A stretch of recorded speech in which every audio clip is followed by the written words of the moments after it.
আলহামদুলিল্লাহ, আজকে আমি ভুট্টা ফার্মেন্টেশন খাওয়ানো শুরু করে দিচ্ছি। সবাই দোয়া করবেন। আজকে আমার মুরগির 12 দিন বয়স, তো 12 দিন থেকে গত ব্যাচের চেয়ে একদিন আগে থেকেই শুরু করলাম। তো দেখা যাক ইনশাআল্লাহ কি হয়। তো সবাই অবশ্যই দোয়া করবেন। আর আমি দেখুন কিভাবে মিক্সিং করে নেই, কারণ অনেকে ভুল করেন। আমি মিক্সিংটা দেখাই দিতেছি। আর যারা অলরেডি ফর্মুলা জানেন তাদের তো আর বলার কিছু নেই। তো মিক্সিংটা আপাতত দেখুন, তারপর ফর্মুলা যদি না জানেন আমি সামনে দেখি ফর্মুলাটা আবারও তৈরি করে আপনাদেরকে দেখানো যায় কি না। তো সেই জন্য অবশ্যই আমার চ্যানেলটিকে সাবস্ক্রাইব করে সাথে থাকতে হবে।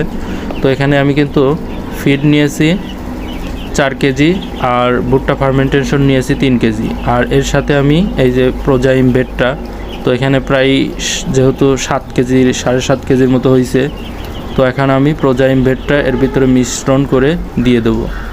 তো এইভাবেই ডাইরেক্টলি খাবার